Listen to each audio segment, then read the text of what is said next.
Hello students, welcome back. Welcome to the part 13 of chapter 8 D and F block element. पिछले part के अंदर that is part 12 के अंदर हमने आपको F ब्लॉक एलिमेंट स्टार्ट कराया था, जिसमें हमने सबसे पहले आपको लेंथेनॉइड्स के बारे में बताया था कि जो लेंथेनॉइड्स होते हैं उनको हम सिंपली LN एक सिंबल दे दिया जाता है। लेंथेनॉइड्स क्यों बोलते हैं? क्योंकि ये लेंथेनम से आगे 14 एलिमेंट्स होते हैं जो 4f ऑर्बिटल्स के अंदर इनके जो लास्ट इलेक्ट्रॉन होता है 4f ऑर्बिटल्स में एंटर करता है।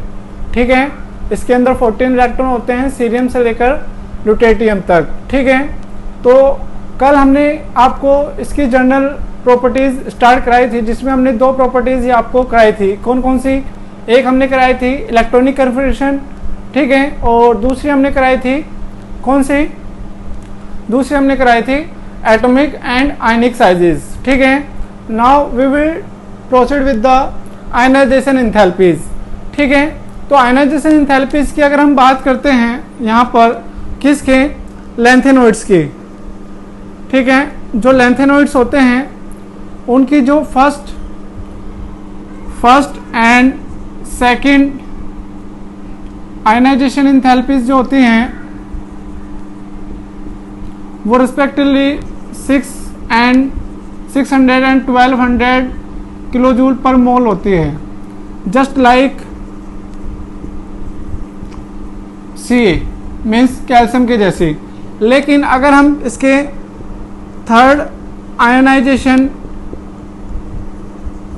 एंथैल्पी की बात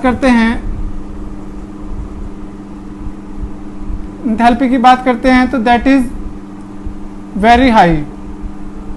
ठीक है, क्योंकि थर्ड आयनाइजेशन एंथैल्पी जैसे कैल्शियम में क्या होता है, दो इलेक्ट्रॉन निकलने के बाद थर्ड आयनाइजेशन एंथैल्पी बहुत ज़्यादा हाई हो जाती है, क्योंकि दो इलेक्ट्रॉन निकलने के बाद ये स्टेबल इलेक्ट्रॉनिक कन्फर्मेशन अटेन कर लेता है।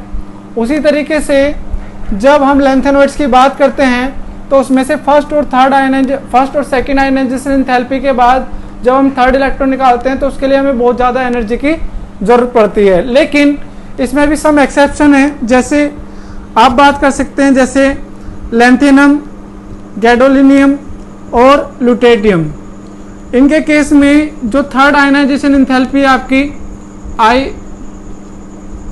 ई जो है, थर्ड ई जो है उसकी जो वैल्यू है वो लो होती है एज एक्सपेक्टेड। जितनी होनी चाहिए उतनी नहीं होती है। ये लो क्यों होती है? क्योंकि इसमें 4f0 after releasing 3 electron and it will 4f7 and it will have 4f14। ठीक है, तो हाफ फील्ड और फुल्ली फील्ड ऑर्बिटल ज़्यादा स्टेबल होते हैं। 3 इलेक्ट्रॉन निकालने के बाद ये बहुत ज़्यादा स्टेबल हो जाएगा, और ये भी क्योंकि उसमें 4f में कोई भी इलेक्ट्रॉन नहीं आएगा तो फुल्ली फील्ड हो गया, मीन्स Xe कंप्लीटली फील्ड हो गया। यहाँ पर Xe आता है जेनॉन। तो आप कह सकते हैं कि भाई इसमें क्या होता है, जब ये 3 इलेक्ट्रॉन निकाल लेते हैं, जो लेंथेनम होता है वो 4f0, जो गैडोलियम होता है वो 4f7 और जो ल्यूटेटियम होता है वो 4f14 टाइप का स्टेबल इलेक्ट्रॉनिक कन्फर्मेशन अटेन कर लेते हैं। इसलिए इनके केस में जो थर्ड आयनाइजेशन एंथैल्पी होती है वो एक्सपेक्टेड वैल्यू से लो होती है। ठीक है, आगे समझ में। Now we will talk about the oxidation state. Oxidation state की अगर हम बात करते हैं तो जो मोस्ट कॉमन और मोस्ट स्टेबल ऑक्सीडेशन स्टेट होती है लेंथेनॉइड्स की, वो क्या होती है? वो +3 ऑक्सीडेशन स्टेट होती है, या आप कह सकते हैं ट्राईवैलेंट फॉर्म में ये ज़्यादा स्टेबल होते हैं। लेकिन इसके बाद भी कुछ एलिमेंट्स हैं जो +2 एंड +4 ऑक्सीडेशन स्टेट शो करते हैं। ऐसे कौन कौन से एलिमेंट हैं, आइए देखते हैं। तो जैसे कि अभी मैंने आपको बताया, fourth that is oxidation state.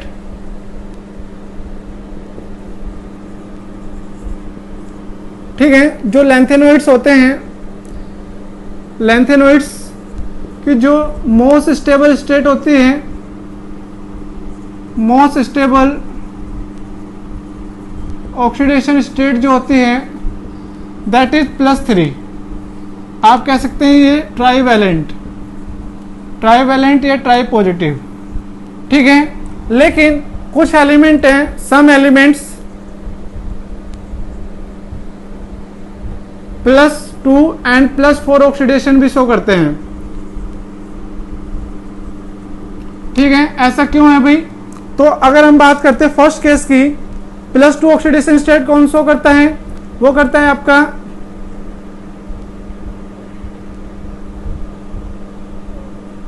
Sorry, पहले हम +4 की बात कर लेते हैं। +4, जो +4 होता है वो आपका कौन करता है? वो करता है सीरियम। ठीक है, और कौन सा करता है? सीरियम एंड दूसरा कौन सा था? सीरियम में देख लेते हैं। सीरियम का जो स्टेबल इलेक्ट्रॉनिक कन्फिग्रेशन होता है वो होता है Xe। ठीक है, 4f2 6s2। ठीक है, अगर ये 4 इलेक्ट्रॉन निकाल दें Ce4 positive, it will give Xe। हाँ, ठीक है, तो क्या आ जाएगा? ये xenon type 4f0 and 6s0, तो जेनोन का ऑक्सीडेशन स्टेट। और जेनोन क्या है? एक नोबल गैस है, तो नोबल गैस कन्फिग्रेशन अटेन कर लेता है after releasing 4 electron. That's why cerium shows the +4 oxidation state. और दूसरा था टर्बियम, Tb। ठीक है, टर्बियम क्या होता है? Tb में भी 4 ऑक्सीडेशन स्टेट शो करता है, क्योंकि ये 4 इलेक्ट्रॉन निकालने के बाद क्या करेगा? Xe4f7 क्या होते हैं? हाफ फील्ड है ये, तो हाफ फील्ड होने की वजह से क्या होगा? ये हाफ फील्ड होने की वजह से स्टेबल हो जाता है। ठीक है, तो जब ये 4 इलेक्ट्रॉन रिलीज कर देता है तो 4f7 टाइप का इलेक्ट्रॉनिक कन्फिग्रेशन अटेन कर लेता है। अब हम सेकंड केस की बात करते हैं। जैसे +2 ऑक्सीडेशन स्टेट कौन शो करता है? +2 ऑक्सीडेशन स्टेट आपका एक तो यूरेपियम करता है। ठीक है, इसको बोलते हैं हम यूरोपियम। ठीक है, एंड सेकंड इज यबेटेरियम, YB। ठीक है, ये यबेटेरियम होता है। तो यूरोपियम में क्या होता है? यूरोपियम +2 ऑक्सीडेशन स्टेट शो करता है, क्योंकि 2 ऑक्सीडेशन स्टेट इसलिए शो करता है क्योंकि 2 इलेक्ट्रॉन रिलीज करने के बाद ये कौन सा ऑक्सीडेशन स्टेट शो कर लेता है? 4f7। और जो यबेटेरियम होता है, ठीक है, जो यबेटेरियम होता है वो 2 इलेक्ट्रॉन रिलीज करने के बाद Xe4f14 टाइप, ये तो हो गया कंप्लीटली फील्ड और ये हो गया हाफ फील्ड। ठीक है, इसलिए ये दोनों क्या हो गए? स्टेबल हो गए। लेकिन यहाँ पर एक थर्ड केस आता है। थर्ड केस कौन सा है? जैसे लैंथेनम, गैडोलियम एंड लुटेटियम, ये जो तीनों हैं ये ऑलवेज क्या करते हैं? +3 ऑक्सीडेशन स्टेट शो करते हैं। तो ये आपसे पूछा जा सकता है कि लिथियम, गैडोलिनियम और लुटेटियम हमेशा +3 ऑक्सीडेशन स्टेट क्यों शो करते हैं? तो आप बताएंगे कि भाई ये +3 ऑक्सीडेशन स्टेट करने के बाद Xe टाइप का और ये Xe4f7 और ये Xe4f14 इस टाइप का इलेक्ट्रॉनिक कन्फिग्रेशन अटेन कर लेते हैं, इसलिए ये तीनों हमेशा +3 ऑक्सीडेशन स्टेट शो करते हैं। ठीक है, आगे समझ में। Now we will talk about the next property, that is some general physical properties. ठीक है, सम जनरल फिजिकल प्रॉपर्टीज की बात करते हैं हम, तो आइए देखते हैं।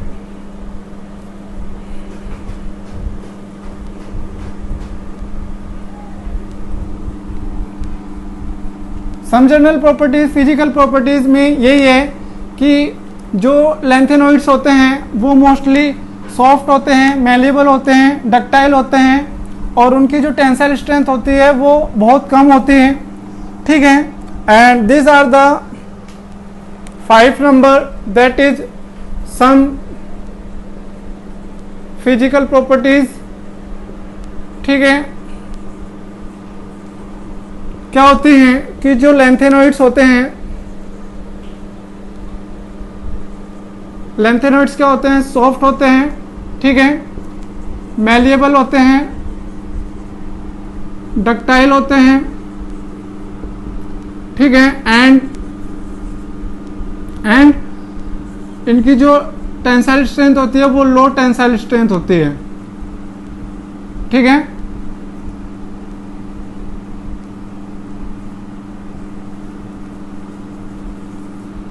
ठीक है। सेकंड आप कह सकते हैं कि गुड कंडक्टर ऑफ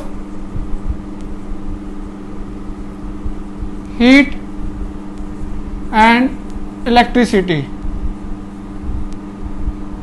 ठीक है, हीट एंड इलेक्ट्रिसिटी के गुड कंडक्टर होते हैं। थर्ड वन आप कह सकते हैं, ठीक है, जो एटॉमिक वॉल्यूम होता है, atomic volume and densities increases with increase in atomic mass, atomic number. जैसे जैसे एटॉमिक नंबर बढ़ता है उनकी डेंसिटीज भी बढ़ती जाती है। Now we will talk about the next property, that is formation of coloured ion. ठीक है, फॉर्मेशन ऑफ कलर्ड आयन बहुत इंपॉर्टेंट है ये, फॉर्मेशन ऑफ कलर्ड आयन। तो जितने भी क्या होते हैं, जब लैंथेनोइड्स या आप कह सकते हैं Ln3 पॉजिटिव होते हैं तो वो क्या करते हैं, दे show the FF transitions, FF transition show करते हैं। एंड जो एनर्जी होती है, एनर्जी चेंज जो होता है, energy change in visible region. ठीक है, लेकिन इसमें क्या है, अगर कोई ट्राइवेलेंट है, 4 ट्राइवेलेंट है, तो उसके लिए अगर 4FN का जो कलर है वो किसके इक्वल होगा, वो 4F14 N के बराबर होता है। जैसे आप कह सकते हैं, जैसे एक होता है आपका प्रोमेथियम Pr और दूसरा होता है थूलियम Tm3 पॉजिटिव। तो इसमें तो होता है ये 4F2 और ये होता है 4F12। 4F12 को क्या लिख सकते हैं हम, 4F14 2। तो ये N-2 वाला ही है, इन दोनों का कलर क्या होता है, ग्रीन होता है। तो ये बहुत ज़्यादा इंपॉर्टेंट फैक्टर है कि जो ट्रांजिशन एलिमेंट होते हैं वो 4FN और 4F14 N टाइप के जो ट्राइवेलेंट आयंस होते हैं लैंथेनोइड्स के, उनका जो कलर होता है वो सेम होता है। ठीक है, कि इसमें जितने इलेक्ट्रॉन हैं और दूसरे एलिमेंट में अगर हम उन्हीं इलेक्ट्रॉन को 14 में से माइनस कर दें तो जो भी एलिमेंट्स आएंगे 3 पॉजिटिव चार्ज के साथ, उनका कलर क्या हो जाएगा, सेम हो जाएगा। ठीक है, तो प्रोमेथियम 3 पॉजिटिव और Tm 3 पॉजिटिव, ठीक है, इन दोनों का कलर क्या हो जाएगा, सेम हो जाएगा। तो आप इस तरीके से आप ध्यान रखेंगे, ये कंपटीशन के लिए बहुत ज़्यादा इंपॉर्टेंट है। ठीक है, जिसमें जो क्या होता है, जिसमें जो f ऑर्बिटल्स क्या होते हैं, या तो F0 या F14 टाइप की जो क्या होते हैं कन्फिगरेशन होती हैं, वो कलरलेस होते हैं। ठीक है, ये आपको याद रखना है। उसमें जो FF ट्रांजिशन कब अवेलेबल होते हैं, जब उसमें अनपेड इलेक्ट्रॉन होते हैं। यहाँ पर या तो इलेक्ट्रॉन नहीं है या फुल्ली फिल्ड है, तो FF ट्रांजिशन हो ही नहीं सकते। ठीक है, now we will talk about the magnetic behaviour. तो जैसे हमने मैग्नेटिक बिहेवियर को ट्रांजिशन एलिमेंट्स के लिए पढ़ा था, वैसे ही हम इनके लिए पढ़ते हैं कि ट्रांजिशन जो आपके लैंथेनोइड्स होते हैं जिसमें कोई भी अनपेड इलेक्ट्रॉन नहीं होता है, वो क्या होते हैं, डायमैग्नेटिक होते हैं। और जिसके अंदर क्या होता है मीन्स अनपेड इलेक्ट्रॉन होते हैं, वो सभी क्या होते हैं, पैरामैग्नेटिक होते हैं। लेकिन अगर हम लैंथेनोइड्स की बात करें, उसमें लैंथेनियम 3 पॉजिटिव और लुटेटियम 3 पॉजिटिव दोनों क्या होते हैं, डायमैग्नेटिक होते हैं। बाकी ट्राइवेलेंट फॉर्म में जो भी लैंथेनाइड होगा वो सारे क्या होते हैं, पैरामैग्नेटिक होते हैं। ठीक है, तो अगर आपको इस तरीके का क्वेश्चन आता है तो आपको सिर्फ याद रखना है कि जो लैंथेनोइड्स होते हैं उसमें सिर्फ Li3 पॉजिटिव और Lu3 पॉजिटिव जो आयंस हैं मतलब ट्राइवेलेंट फॉर्म में, वो क्या हैं, वो डायमैग्नेटिक हैं। बाकी जितने भी लैंथेनोइड्स होते हैं जो ट्राइवेलेंट फॉर्म में होते हैं, वो सभी क्या होते हैं, paramagnetic, because they have unpaired electrons. ठीक है, तो ये क्वेश्चन आ सकता है और आपको इसको समझना है। हम क्या बोल रहे हैं, ये कौन सी प्रॉपर्टी हमारी 7, मैग्नेटिक बिहेवियर।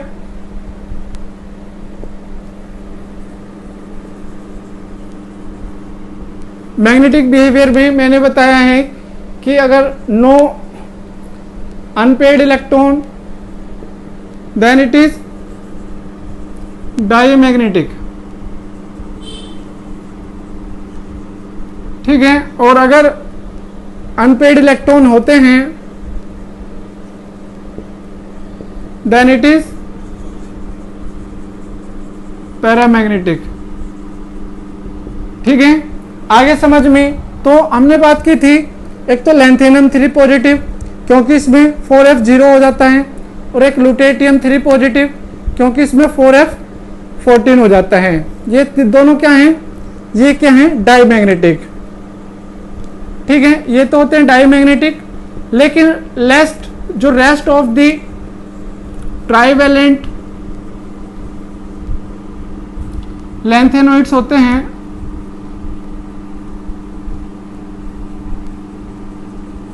लैंथेनोइड्स वो क्या होते हैं? पैरामैग्नेटिक। ठीक है, बिकॉज ऑफ अनपेड इलेक्ट्रॉन। ठीक है, ये आपको याद रखना है, चाहे वो गैडोलिनियम हो, यूरोपियम हो, सेरियम हो, या बेटेरियम हो, प्रोमेथियम हो, थूलियम हो, कोई भी हो, मीन्स सब में क्या होगा? कोई ना कोई मतलब एटलीस्ट 1 अनपेड इलेक्ट्रॉन तो होगा ही होगा, जिसकी वजह से वो क्या हो जाते हैं? पैरामैग्नेटिक। लेकिन जो लैंथेनम और लुटेटियम होते हैं 3 पॉजिटिव आयन फॉर्म में, वो क्या होते हैं? डायमैग्नेटिक होते हैं। ठीक है, ये आपको याद रखना है। Now we will talk about the last property, that is chemical reactivity. Chemical reactivity जो होती है वो किसके ऊपर डिपेंड करती है? वो डिपेंड करती है स्टैंडर्ड रिडक्शन पोटेंशियल। तो M3 पॉजिटिव M के लिए किसकी वैल्यू क्या होती है? मोस्टली नेगेटिव होती है। तो इसलिए क्या कह सकते हैं हम, जो लैंथेनोइड्स होते हैं, लैंथेनोइड्स जो होते हैं वो रिएक्टिव होते हैं। ठीक है, रिएक्टिव होते हैं। तो अगर हम इनकी रिएक्शन करते हैं oxygen, halogen, nitrogen, carbon, sulphur, water, acid के साथ, ये जैसे सिंपल मेटल्स रिएक्शन करते हैं उसी तरीके से रिएक्शन करते हैं। तो अगर हम इनकी केमिकल रिएक्टिविटी को एक सिंपलर वे में दिखा सकते हैं। कैसे? जैसे हमने आपको नोट्स में दिया था, आपने देखा है कि जो लैंथेनम होते हैं, जो आपके 4f सीरीज है, मीन्स लैंथेनोइड्स है, उनको हम Ln से शो करेंगे। ठीक है, जैसे ये हो गया आपका Ln, और इसने केमिकल रिएक्टिविटी शो की है। ठीक है, सबसे पहले हम बात करते हैं वाटर के साथ रिएक्शन करके ये क्या बनाता है? H2 गैस देता है, और LnOH का होल 3 देता है। ठीक है, दूसरा डाइल्यूट एसिड के साथ H2 गैस देता है, plus Ln3 positive aqueous ion देता है। ठीक है, तीसरा अगर ये O2 के साथ हम इसको हीट करते हैं then it will form Ln2O3। अगर हम इसको हेलोजन के साथ हीट करते हैं then it will give LnX3। और अगर हम इसको किसके साथ? N2 के साथ रिएक्शन कराते हैं तो इट विल गिव Ln। ठीक है, आया समझ में? तो इस तरीके से ये काफ़ी सारे रिएक्शन देता है। अगर हम इसकी रिएक्शन किससे कराते हैं? हाइड्रोजन से कराते हैं, तो ये LnH2 और LnS3 टाइप के हाइड्राइड्स देता है। और अगर हम इसकी रिएक्शन सल्फर से कराते हैं तो ये Ln2S3 मीन्स सल्फाइड्स देता है। और अगर हम इसकी रिएक्शन किससे कराते हैं? कार्बन से कराते हैं, तो ये Ln2C और या Ln3C2 देता है। इस टाइप से carbide, sulphide, hydride, nitride, halide, oxide और मीन्स आयंस और हाइड्रोक्साइड्स। जो इनके हाइड्रोक्साइड की जो नेचर होती है, बेसिक कैरेक्टर, वो क्या होता है? अक्रॉस द सीरीज जब हम लेफ्ट टू राइट जाते हैं तो क्या होता है? बेसिक कैरेक्टर डिक्रीज होता चला जाता है, क्योंकि आयनिक कैरेक्टर क्या हो जाता है? कम हो जाता है। ठीक है, बिकॉज ऑफ दी हमने बताया था lanthanide contraction. Now we will talk about the uses. Uses में सबसे पहला यूज होता है इसका किसका? Alloys of steel. Alloys steel में यूज किया जाता है लैंथेनोइड्स का टू मेक प्लेट्स और पाइप्स। ठीक है। दूसरा एक मिक्स्ड मेटल होती है, मिक्स्ड मेटल बनाने के लिए यूज़ किया जाता है, जिसके अंदर 90% तो लैंथेनोइड्स होते हैं और अबाउट 5% आयरन होता है, प्लस इसमें कार्बन, सल्फर, कैल्शियम और एल्युमिनियम की ट्रेसेस होते हैं। और जब इस मिक्स्ड मेटल को हम मैग्नीशियम एलॉयज के साथ मिक्स करते हैं, then it will use to make bullets and bullet shells. ठीक है। बुलेट और बुलेट सेल्स बनाने में कौन सी मेटल यूज की जाती है? Mixed metal with the alloys of magnesium. ठीक है। अब हम नेक्स्ट यूजेस की बात करते हैं। नेक्स्ट यूज कौन सा है इसका? नेक्स्ट यूज की अगर हम बात करते हैं तो वो कौन सा आता है भाई? नेक्स्ट यूज अभी बताते हैं कौन सा है। नेक्स्ट यूज जो आता है वो आता है इसके जो ऑक्साइड्स होते हैं, मिक्स ऑक्साइड। मिक्स ऑक्साइड का मतलब है कि जिसके अंदर +2, +3, +4 सारी ऑक्सीडेशन स्टेट होती हैं। थर्ड वन मिक्स्ड ऑक्साइड्स जो होते हैं, mixed oxides of lanthanoids used as catalyst in organic reaction, जैसे हाइड्रोजनेशन, हाइड्रोजन।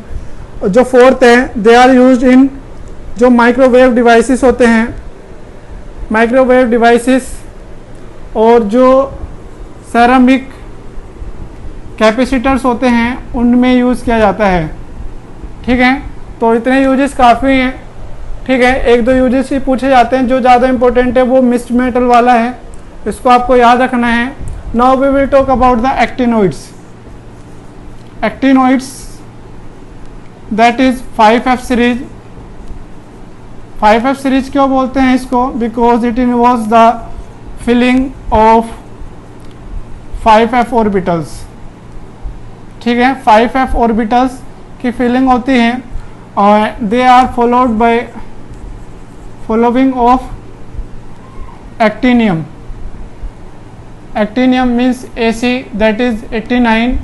इसका जनरल इलेक्ट्रॉनिक कन्फिग्रेशन होता है Rn 5F0 6D1 and 7S2। ठीक है। ये होता है 89। ठीक है। आए समझ में? 86 और 3 ये 86 और 3 ये 89 हो गया। तो एक्टिनियम से आगे कौन कौन से आते हैं? एक्टिनियम से आगे थोरियम, थोरियम से लेकर लॉरेंशियम Lr। ठीक है। Lr होता है और ये थोरियम TH होता है।